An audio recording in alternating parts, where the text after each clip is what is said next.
to get the 13th. No, well, siguro message ko lang kay Senator Alan. Make sure po na lagi po kayo naglo-loyalty check kasi may mga members kayo right now are in a dilemma, in a crossroads of what to do because yung pressure ng family nila. Nako, ito na ho mga kababayan. Nagsalita na itong si Senator Loren Legarda. Unconstitutional yung ginawa ng Maletagang na pag-agaw sa kapangyarihan sa Senado. At dito rin ho sa video na to, pag-uusapan ho natin ng interview nitong si Eric Sylvester. Na kung saan butatahan na naman ho siya dito kay Atty. Trixie Cruz Angeles. Huwag ka na kasing pumalag. Pambihira ka naman o. Pero bago lahat na yan, like at subscribe. Masaya na ho tayo dyan at sa mga gusto sumali sa ating community, yung join button nandyan lang ho sa baba. Pakinggan ho natin ang mga punto de vista ni Senate President Pro Tempore Loren Legarda kaugnay sa ginawang pag-agaw ng Maletagang sa kapangyarihan sa Senado. Eto, panoorin ho natin to. Nagkagulo eh. Kasalanan ho yan ni Chis Escudero. Ang linggo ngayon, kalmante, manalangin, magnilay-nilay tayo, ipanalangin natin ang ating mga leader, ipanalangin natin ang bansa natin, mahalin natin ang bansa natin, ha? Yan ang importante ngayong mga panahon na to dahil kung hindi ho natin gagawin yan, sinong gagawa niyan para sa bansa na to? Diba? Tayo-tayo lang ho talaga mga kababayan. Alam naman yung mga Amerikano pagdasal nila mga Pilipinas. Oh, sana gumanda ang ekonomiya nila. Hindi, tayo ho yan mga kababayan. Trabaho ho natin yun. Bawat Pilipino. Nagpagdasal ho natin. Mapapinglawan, dilawan, Talyanista, Shaymada, DDS, lahat to ipagdasal natin para ika nga yung iba mahimasmasan, yung iba hindi na mag-drugs, di ba? Marami hong marami ho tayong ika nga marami hong pwedeng gawin. Marami ho tayong pwedeng ipagdasal dito sa bansa na to. Mula sa mga leader natin papunta doon sa barangay tanod. Kaya ho natin yan mga kababayan. Ito si Senator Loren Legarda. Sa mga kapwa ko Pilipino, malinaw na nakasaad sa konstitusyon. Walang sinumang senador ang maaaring lehitimong tumayo bilang Pangulo ng Senado batay lamang sa 12 boto. Ito ay pinagtibay sa ilalim ng 1987 Constitution. Sa Article 6, Section 16, Subsection 1 ng 1987 Constitution. The Senate shall elect its president by a majority vote of all its members. Ang ibig pong sabihin, makakapaghalal lamang ng isang Senate President kung makakuha siya ng mayoryang boto ng lahat ng miyembro ng Senado. Ayon po sa konstitusyon, 24 ang kabuuang bilang ng mga halal na senador. Kaya naman, 13 po ang kinakailangan para magkaroon ng mayorya. Nakalagay din sa alituntunin ng Senado, sa Rule 2, Section 2, na the officers of the Senate shall be elected by the majority vote of all its members. Ang mga opisyal po ng Senado ay ang Senate President, Senate President Pro Tempore, Senate Secretary, at Sergeant at Arms. Yan. Hango at nakabase po sa ating konstitusyon ang mga alituntunin ng Senado. So lahat ng ginawa pala nila doon, hindi nakahango sa alituntunin. Pambira. So hindi pala illegal. Ang illegal pala, yung ginawa nilang pag bakante-bakante, kasi wala silang quorum kasi 12 lang sila eh. Dapat 13 quorum, di ba? Paano sila nagka-quorum? So, lahat ng ginawa nila mula sa roll call hanggang doon sa pagbabakante ng mga committee chairmanship, hanggang doon sa paghahalal sa mga pro tempore, kung sino-sino man dyan. Di ba? Invalid pala lahat ng ginawa nila. Okay lang ba to sa sambayan ng Pilipino? Okay lang ba para sa ating men in uniform? To? Diba? Wala ano ho yan. Ika nga makikita ho natin yan sa mga susunod na panahon. Pero ako nakikita ko dito kung ngayong mga panahon na to, tayo lang ang ika nga sumasagpang sa kalokohan ng administrasyon na to. Walang nangyayari. Nakikita nyo naman mga kababayan. Meron naman. From 23 million yung followers nitong si Rapi Tulfo in Action, naging 22 na lang. Meron nangyayari. Diba? Malaking bagay ho yun. Yung ika nga presensya natin sa social media. Meron nga. I mean, yung ika nga yung tipong makakapagpabago dito sa bulok na sistema na to. Sa tingin ko kung sino yung mga nakapaligid niyan kay Bangag pagdating ng panahon, sila din yung mga ika nga magiging catalyst para magkaroon ng pagbabago dito sa bansa na to. Sila magsasagpangan na eh. Sila maglalaglagan na. Habang palapit ang 2028, dalawang bagay lang hong mangyayari dito. Mas magiging close sila, yung mga nakapaligid na ika nga magiging ika nga yung banding nila mas titindi pa. Dahil alam nila pagka dating ng 2028, kailangan mapanatili nila sa kanila kapangyarihan o pagka nararamdaman na nila na nabibitawan na nila yung kapangyarihan at poder sa Malacanang, doon na ho sila magpupulasan. Ika nga magkakanya-kanya na yung mga yan. Sino-sino sa mga nakapaligid kay Marcos Jr. ang magsasalba sa mga sarili nila? Yun ho ang aabangan natin dyan. Kasi tayo kahit na anong mangyari, hindi na tayo boboto ng Marcos. Ligarda. O si Lian na lang siguro pero itong si Loren hindi na. Kaya Let's tulad go. sa Senate President, boto rin ng mayorya ng lahat ng miyembro ng Senado ang kinakailangan upang magtalaga ng Senate President pro tempore, Senate Secretary at Sergeant at Arms. Yeah. Malinaw, 13 boto ang kailangan. Sabi din po sa Rule 15, Section 44 ng alituntunin ng Senado na except during the election of officers, a majority of the senators shall constitute a quorum. Simple lang po ang kahulugan nito. Iba po ang bilang na kailangan para sa quorum. Iba rin po ang bilang na kailangan para po sa eleksyon. Kapag eleksyon po ng mga opisyal ng Senado, kailangan ang mayoryang boto ng lahat ng miyembro ng Senado upang sila'y mahalal. Kaya naman, sa kabila ng aking paggalang sa aking mga kasamahan, labag sa konstitusyon at alituntunin ng Senado, ang nangyaring pagtatalaga ng Senate President pro tempore, Senate Secretary at Sergeant at Arms dahil 12 senador lamang ang nasa plenaryo na bumoto. Kulang ng 1 boto para masabing mayorya ng lahat ng miyembro ng Senado ang bumoto para sa pagbabago ng liderato. Samantala po, sa chairmanship naman ng mga komite ng Senado, malinaw din ang saligang batas sa ilalim ng Article 6, Section 16, Subsection 2, kung saan sinabi na, a majority of each house shall constitute a quorum to do business.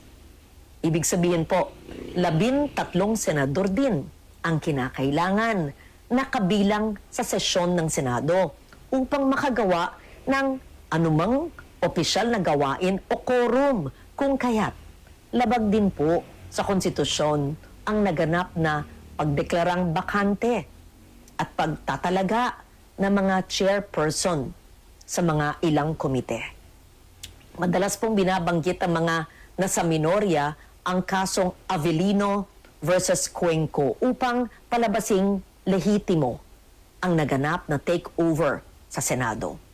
Pero hindi po maaring gawing shortcut ang Avellino upang pababain ang bilang ng mga senador na kailangan para sa quorum, sa eleksyon, at para magkaroon ng reorganization sa Senado. 1949 pa ang kasong ito at naganap sa ilalim ng 1935 Constitution. Nagbago na ang ating saligang batas, 1987 Constitution na ang sumasaklaw po sa atin. Dito, malinaw na 13 ang kinakailangang boto para maghalal ng Pangulo ng Senado At parehong bilang din ang kinakailangan para sa pagboto ng mga opisyal. Hindi rin bago ang patakarang ito noong pang 1973 Constitution. Malinaw na ring nakasaad na ang Speaker ng National Assembly ay dapat mahalal sa pamamagitan ng mga mayoryang boto ng lahat ng miyembro.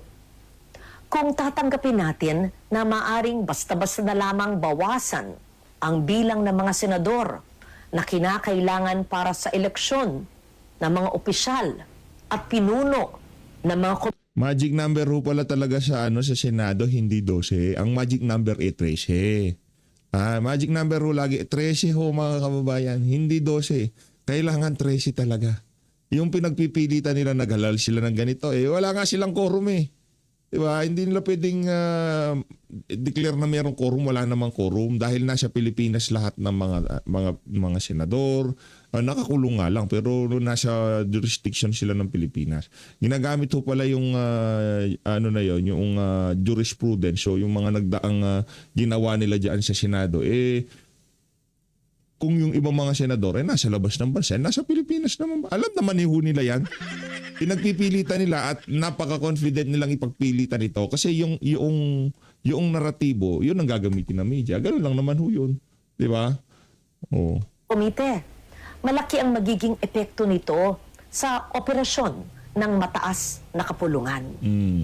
So tuwing may mga senador na nagkakasakit, nasa abroad, pansamantalang wala sa session, na aresto, na detina, at iba pang kadahilanan, maaring gamitin ang dahilan na ito para palaging mag-reorganize ng Senado.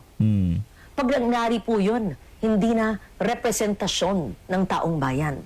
Interes at issue ng panahon ang magtatakda kung sino ang nasa mayorya at mga opisyal. Paano pagka ginamit ng susunod na administration yan? Yung ginagawa nila na yan sa kanila?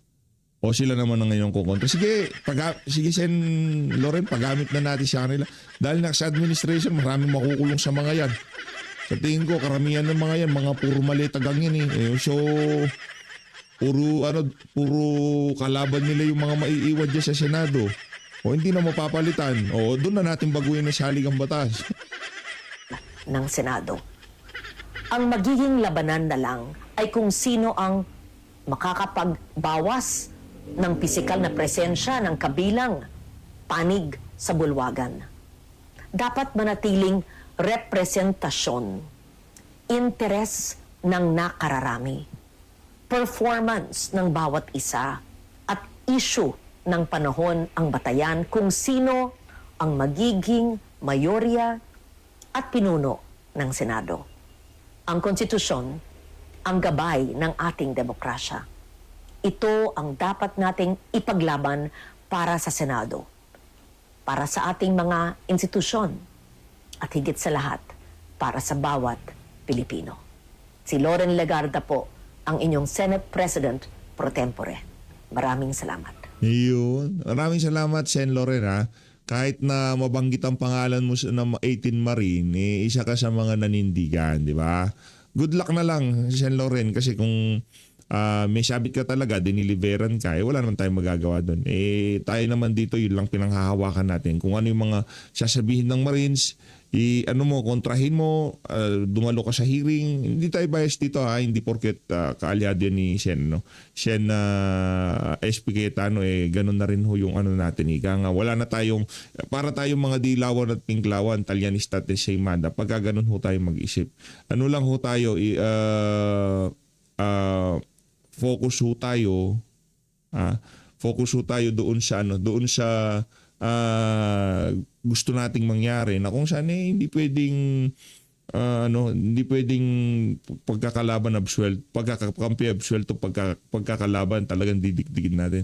Ang gusto natin mangyari dito, si Sen Loren, punta ka sa next hearing, tanungin mo, kumprontahin mo, mag-usap-usap kayo dahil doon tayo magkakaalaman. Ika nga.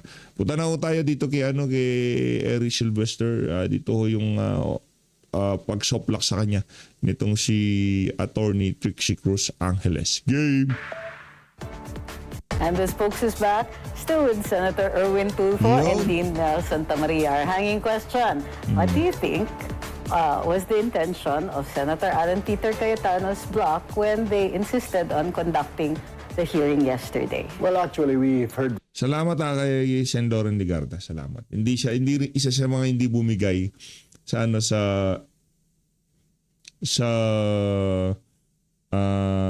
panggigipit na to ng Malacanang.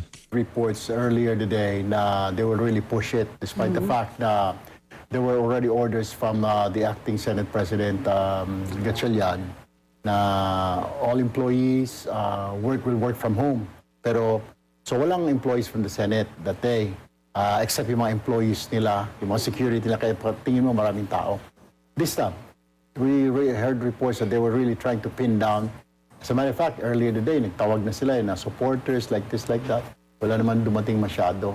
So yun ang target lang. Ngayon, hindi lang makuha yung disturb yung administration kasi sanay na yung tao kung ano lang tinawag sa administration.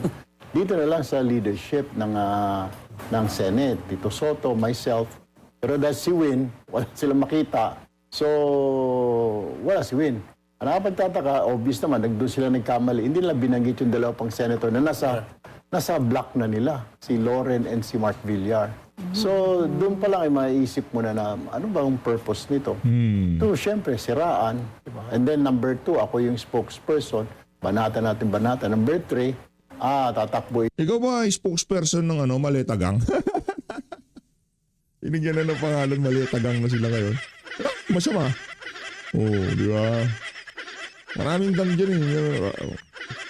Ito sa politics, makakalaban ng manok namin. That's all. It's all politics. It's all politics. Kanya-kanya naman perspektibo yan. No? It's all politics. Nilalabas nila katotohanan. Ako, huwag nyo na ho akong pakinggan. No? Huwag nyo na ho akong pakinggan. Ano na lang tayo dito kung ano yung nakikita nyo sa, di ba, sinasabi nila, politika yan. Magtatag-ulan na. Okay, magtatag-ulan na. Kung talagang politics lang yung binabato na yan kay Erwin Tulfo, dapat walang baha. Okay? Kung walang nagnakaw ng flood control, kung kasinungalingan yung sinasabi ng mga bodyguard ni Zaldico na nag-deliver ng mali-malitang pera, ha? O sinong nagnakaw? Hindi naman pwede si PH update ang nagnakaw. Ano nang toka?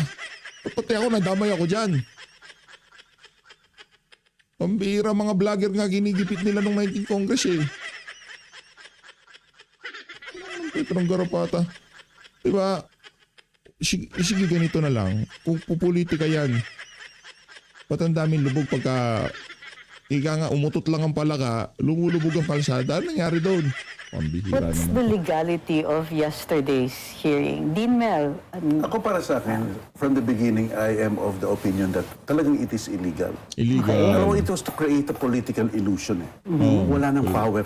Wala nang power si Senator Alan Peter Cayetano. So, para lang sa akin, ang ginagawa kahapon was to preempt, parang an advanced delegitimation Paldo na naman tong si Kuya. Paldo na naman. Ibang klase talaga, oo. attempt dun sa committee ni Senator Erwin, no? Kasi uunahan na natin to para we will devalue, we will delegitimize yung tingin nila. So yan, isa yan, no? At saka to create a legal cloud of doubt. Legal Which is not cloud. there.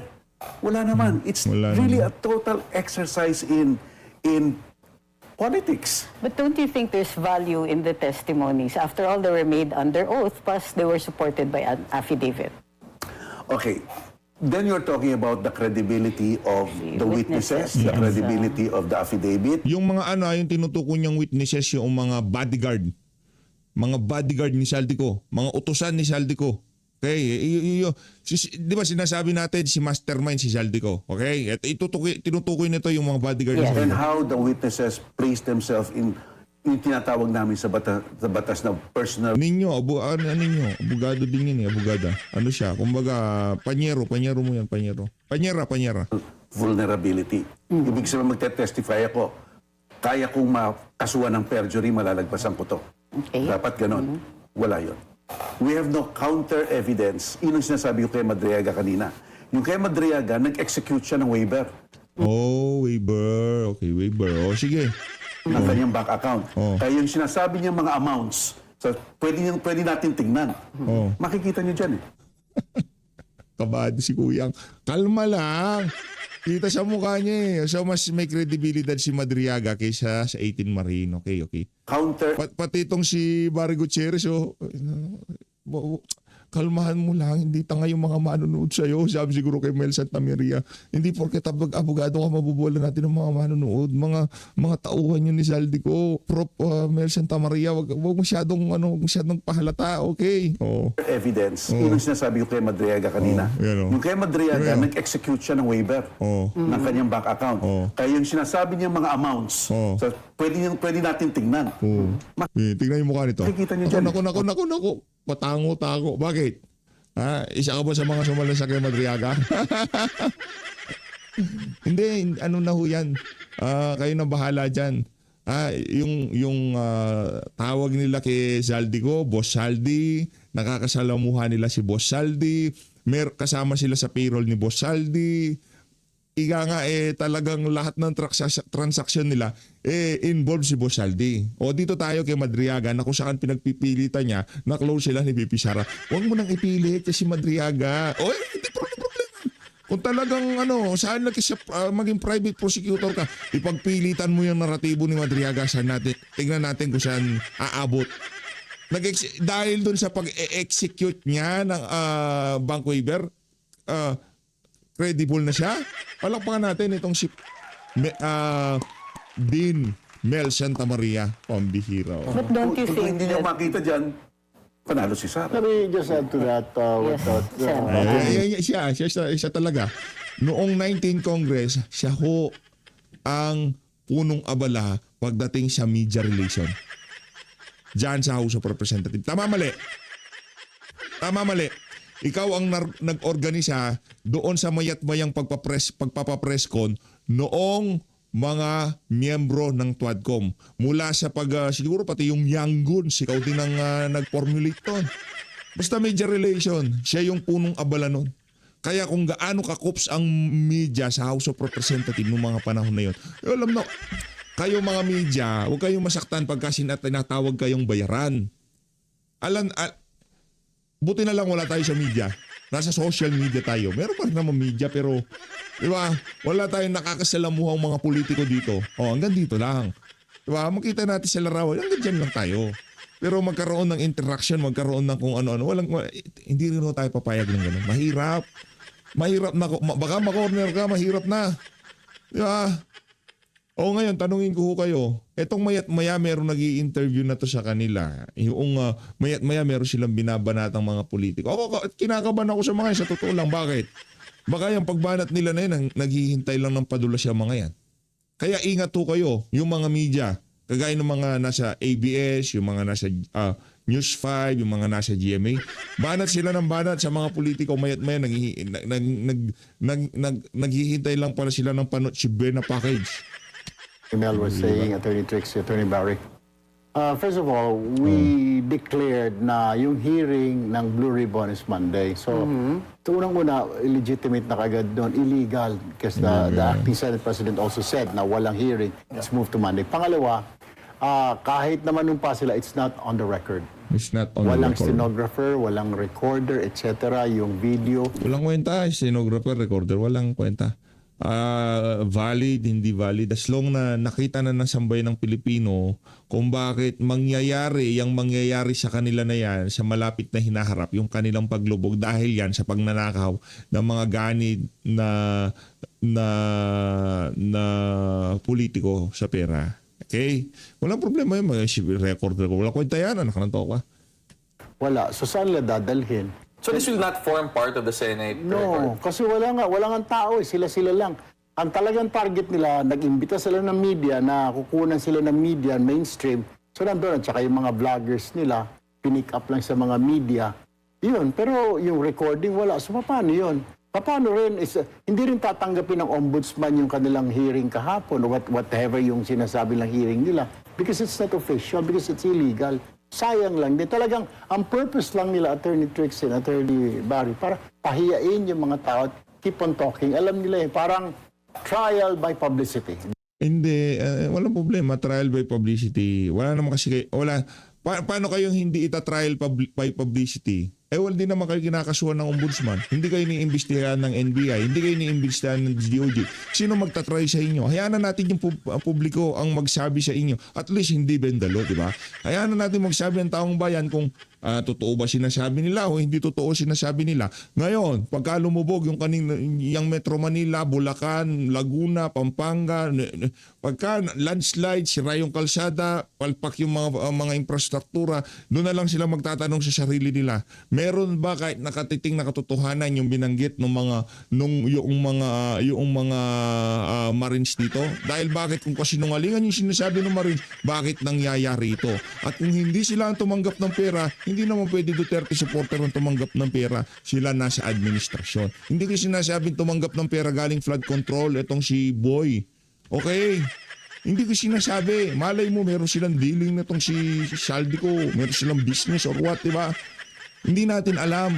Pero sigurado natin dito, trilyon ang ninakaw sa sambayan ng Pilipino. Ang sinasabi ng mga diniliberan daw nila ng pera galing kay Saldico. Ang problema dito, si Saldico ang appropriation chairperson.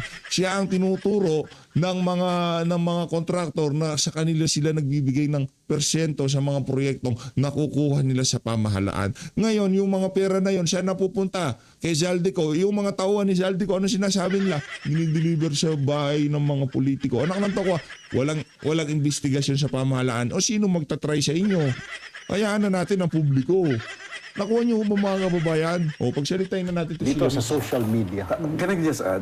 Kasi, just my opinion, no? Para bang they're weaponizing the Senate's prestige to be able to talk, to be able to publish, to be able to get reporters and show their piece. No?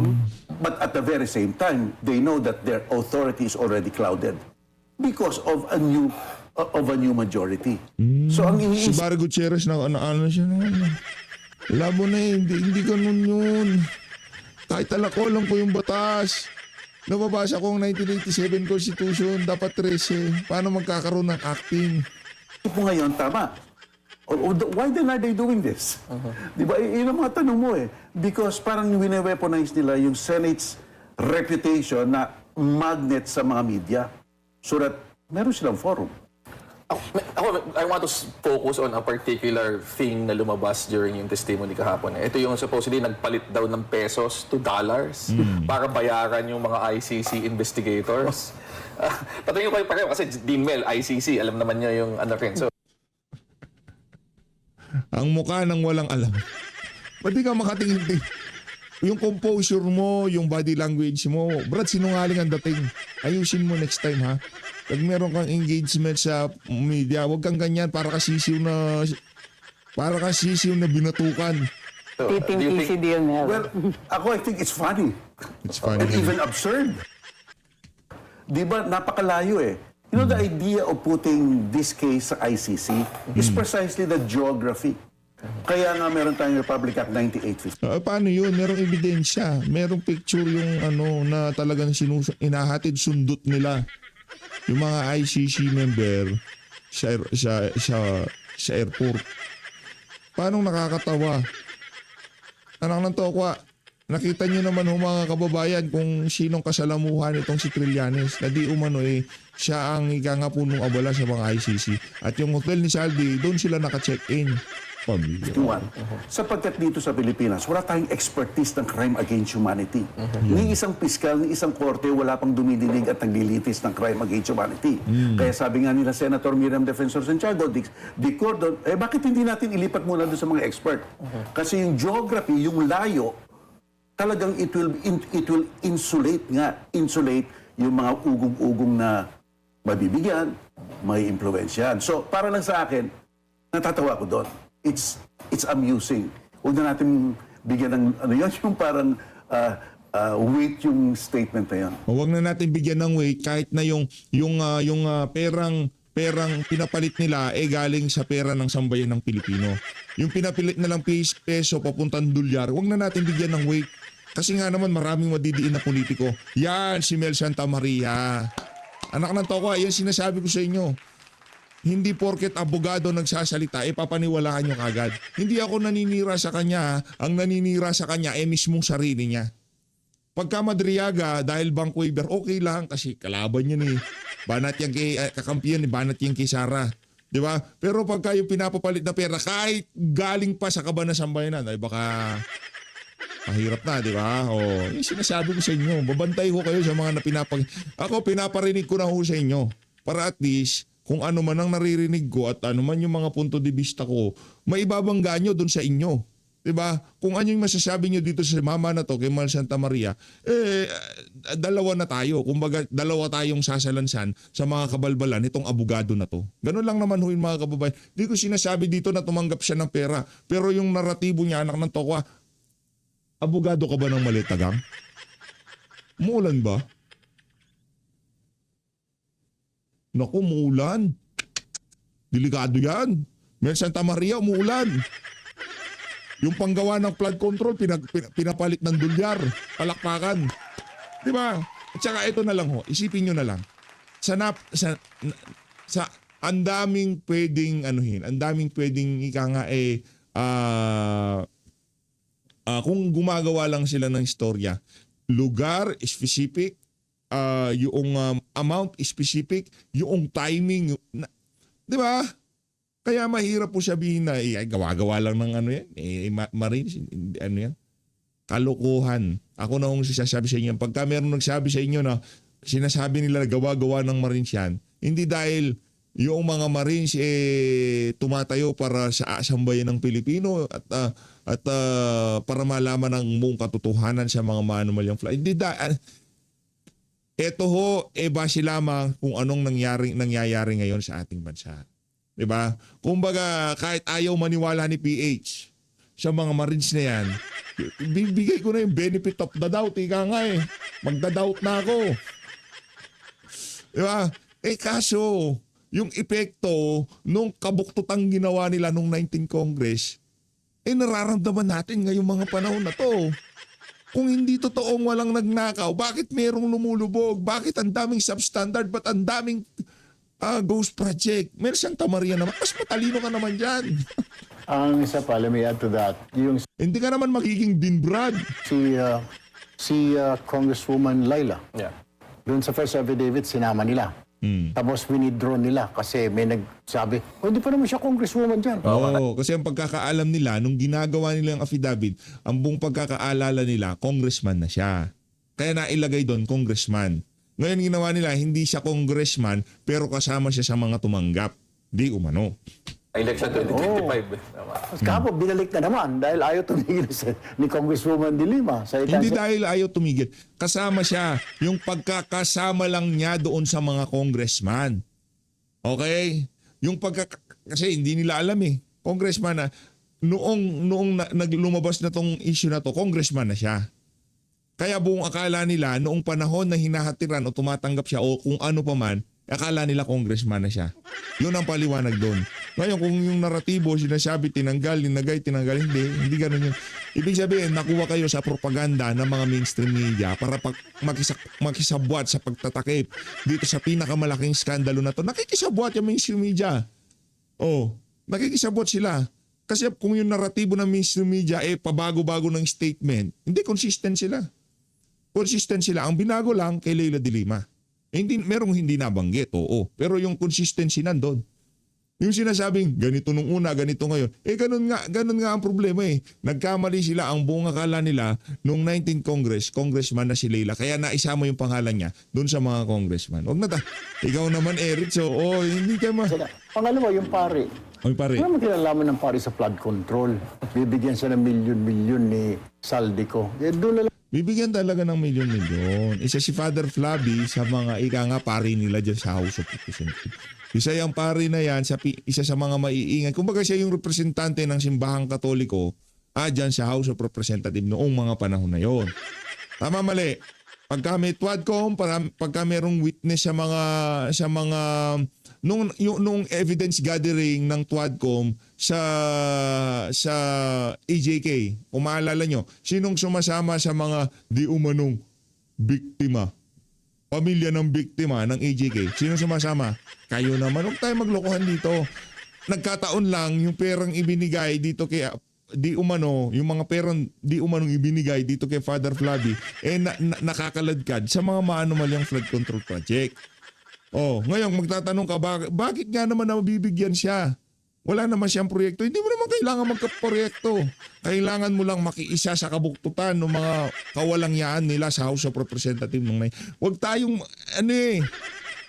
yung tipong dati siguro dito sa mga ganitong klaseng mga punto de vista nitong si Erich, medyo galit na tayo. Pero ngayon, parang wala na. Yung tipong, Brad, lumabas na sa kaliwanagan ng kalukuhang ginawa niyo. Hindi tayo maluloko. Alam mo, it's very yung inconsistencies na sinasabi na pati pare kasama. Pati yung mga makakaliwa. Hindi nga makalapit sa administrasyon yung mga kaliwa na yun eh.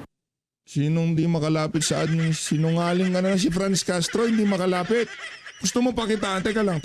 Ito, sinungaling tong itong Erwin Tulfo na to. Sige lang, salita ka lang dyan ha.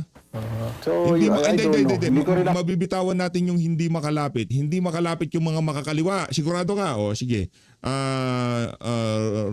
Tamba.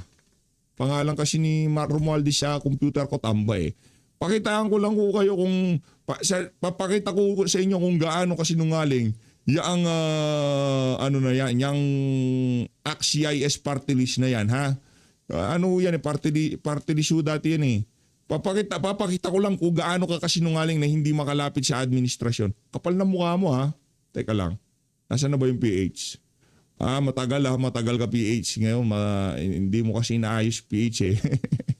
Hindi naayos yung file. Oh. Ano ba yan? Konti na lang. Ayan na.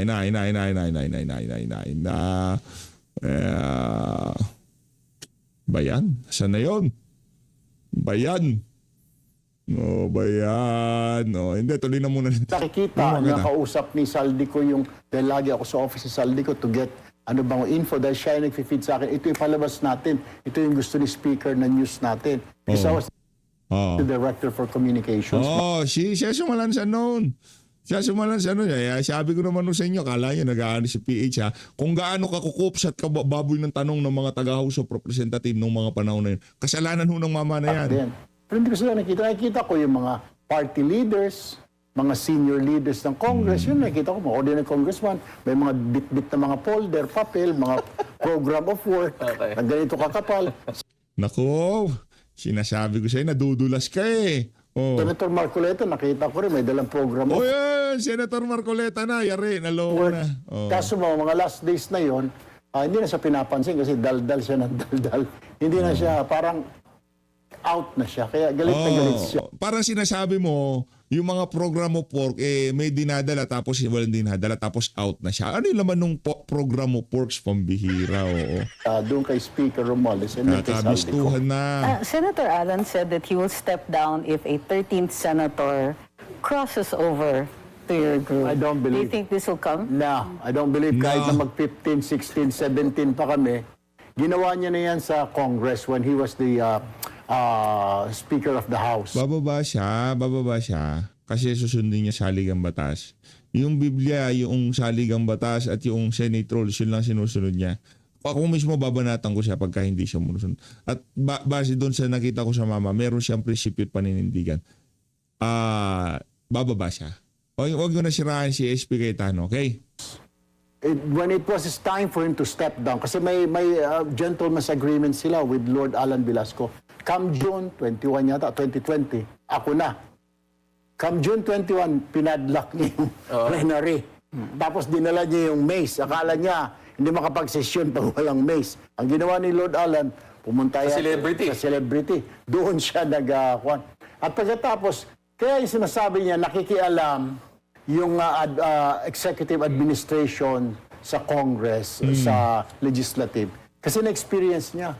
When he was ordered by then sa President Duterte, step down. It's Alan's turn. Lord Alan Velasco's turn. Doon pa lang siya bumaba.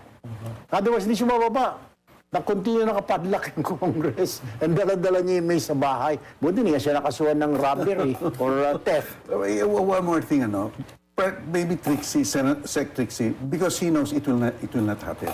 Sapagkat doon sa Los Australianes and the Lima case, sabi ng ating Korte Suprema, ang isang senador o ang isang senador na, let's say, may legal warrant o may legal custody o nakulong, hindi pwedeng makakaboto, hindi pwedeng makakapagdebate, hindi makakapwedeng mag-participate. Si Jinggoy wala na doon. It will never happen. Kasi we already have jurisprudence that a senator in prison or a public officer in prison cannot vote, cannot debate, cannot participate. Pero yung mga sulat-sulat pwede. So it will not happen. But don't you think that this gives credence to the stories that are going around? Well, actually, Senator Jinggoy did say that he was threatened several times that the cases are going to be filed against him, and one in particular for plunder, so that he cannot be able to participate in the Senate. He said that basically was the driving force. Doesn't this now give more weight to what Senator Estrada has said? But then you go to the rule of law again. May ebidensya ba kaya siya nandoon? Yun lang naman di ba? But isn't that the presumption, of course?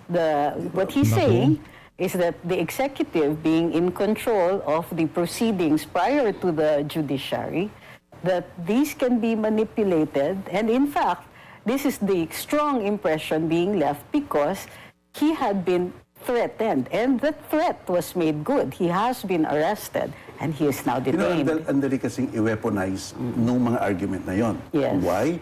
Because ang tagal naman ng investigasyon If I am the respondent, I know when O, teka lang. Hindi ka naman makakapalag sa mga punto de vista nitong si Atty. Trixie kaya nagkakaganyan ka. O, sino ito? O, sinong ka-meeting ni Martin Romualdez dito? O, ano yan, 19 Congress siya. Sinong ka-meeting niya dyan? Hindi daw makalapit yung mga makakaliwa. Paano daw sila nabigyan? O, tanongin mo natin sa buhay ng Pilipino ngayon. Sino ang ka-meeting ni Martin Romualdez dito? O, diyan sa larawan na yan. Sino? Brosas. Ba't nandiyan ka? Tayo, hindi ko maturo. Si Brosas, katabi niya. Basta karamihan niya, mga, ito si, anong pangalan nito? Merong pinapaaral na anak sa Europa. Bayad muna dati to. Basta makakaliwa lahat yan. Kalimutan ko pangalan. Gabriela. Malabo Malayo Eto, i-zoom natin. Itong si Casino, katabi ni Brosas. Itong katabi ni Brosas, si Casino yan. Tapos nakatalikod yung iba. Pero yung sinasabi nitong si pangalan ito, itong si Eric Sylvester, na hindi totoo na paano pati mga makakaliwa nakalapit kayo dito kay kamiting nga niya Isa nga sila sa kinasangkapan para banatan si VP Sara Mula sa TWADCOM hanggang sa interview sa media, walang humpay ang pagbanat nila tapos tatanungin mo kami paano nangyari. Si Raulo. it's coming. I'm sure he Exactly did. know Yes, when it's coming. It just came. Yung problema. But it just isn't came. that it? Parang one mabilis and then suddenly it can create comes. that impression. Especially at It can this create that time. impression, but the rule of law must always proceed. Pero let me add to that. Yes, Trixie, in Senator. fairness.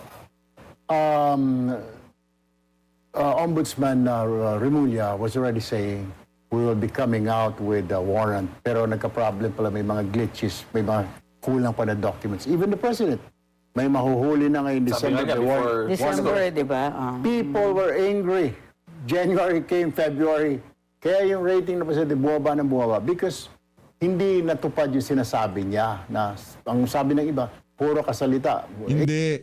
Kaya hindi natupad noong mga panahon na yon kasi ang estratehiya noon sinusubukan nilang pababain ang timpla ng issue na to sa publiko, sa social media. Tinitingnan nila, kumbaga tinitest nila yung water. 'Di ba? Ngayon dumating yung panahon, ayaw talagang bumaba at nagtatanong ang sambay ng Pilipino. Doon na ho sila nagkaroon ng problema. Umabot na doon sa leadership change, marami sa Senado, marami na nagtatanong bakit natigil ang hearing. Ito na ngayon. yung mga kakasangkapanin nila para sana mas mapatagal o hindi matalakay sa Senado yung issue na yan, o sila na ngayon yung mga nasa ombudsman, o ngayon ang ginawa, tinuluyan na dahil nga naman nagsilipatan. Pero tayo naniniwala merong ebidensya itong si Senator Jinggoy Estrada na kung saan sa takatang panahon lalabas yan. Mga sasabihin na to nitong si Erwin Tulfo, ika nga mapapasinungalingan lahat ng kabalbalan nila na yun. Ngayon ginawa na, ngayon sinasabi naman, kasi para lumipat. No, wala siyang pressure. Well, to admittedly, meron sa grupo namin, kinausap siya. Mga kaibigan niya. Normal yun if there's coup d'etat, Attorney Mel, Attorney Barry, Attorney Trixie. Barkada mo. Tama yung sinasabi ni Senator Pia. Ang tagal na natin magkakasama, 20s, hindi niyo ako kinumusta. Ba't ganun? So may mga magkumpare pa dyan, may mga magkumare. Kaso mo, nung coup d'etat, maganda sigurong committee na inoffer sa kanya, lumipat. Ngayon, normal yun, nakakausapin. Kagaya ni Senator Chis Escudero. Mga barkada niya, si Win, si Mig, si Sen Rafi, barkada niya yan. Ganun din, sina Senadora Loren, mga magbabarkada yan kaya nga, normal yung kinausap talaga. True. Pero we can't offer anything dahil wala naman kaming, sandigan is not under our powers or ombudsman. So what can we offer, di ba? As a matter of fact, sila din naman kinausap kaming apat, si Senator JV, ako, si Rafi, and Lito, na sumama sa kanila para matibay-tibay yung majority nila. We said no, kasi mali yung paninindigan Ang isang Depende lang kung ikaw ay nakatanggap ng maleta, mali talaga yung paninindigan nila na matuloy ang hearing, ma-resolve itong issue ng mga maanumalyang flood control, malagay sa kulungan yung mga mastermind. Kung isa ka sa mga kasabwat, di ba, talagang mali yung paninindigan nila. Pero ngayon, kung hindi ka kasama sa flood control, talagang gugustuhin mo na malaman ang kaibuturan nitong issue na. Alam naman natin Ngayon, yung mga nakatanggap nasa kapangyarihan, pinagtutulong-tulungan na sambayanan. Hindi nyo ba nakuha yan? Pambihira. claim ni Senator Alan ngayon is that the new majority is poaching from his group. Normal yun Oo nga. It's normal, di ba? To get the 13, it's normal. Well, siguro message ko lang kay Senator Alan. Make sure po na lagi po kayo naglo-loyalty check kasi may mga members kayo right now are in a dilemma, in a crossroads of what to do because yung pressure ng family nila, pressure ng community. Pressure ng family. Isa bunga nga mo. Aamin ka rin. Naku, matindi ho yan Ginigipit na huwata yung mga kasamahan nitong si Senator SP Cayetano. Sa kanya na, sa bunganga niya na mismo nang galing. Pressure sa family nila. Naku, naloko na. Ng groups nila, children na asking na raw, why aren't you working, dad, mom? So, there's 2 or 3 pa po sa grupo mo. Baka malagasan pa po kayo. So, be ready. Hindi tayo nagre-ready. Alam naman natin na talagang lilipat sila. Alam mo sino? Si Senator, bumigay na pangalan nito, bumigay na sila Nag-iiyak daw yung isa, pumunta sa Malacanang yun, lumipat na yun. Yung nag-iiyak na nagpunta sa Malacanang, si Boy Gilay. Nag-iiyak daw Nagmamakaawa daw ngayon itong si Joel Villanueva, siya na sinusunod nila. Naiintindihan natin na kung sino pa yung mga hindi tumanggap ng maleta, sila pa tinatakot na yung mga Start doing So weird. Attendance, loyalty, kung nasa Pag hindi na po nag-a-attend sa mga meeting po ninyo, diyan po sa bahay ni Senadora Loren, ibig sabihin, nababawasan na po kayo.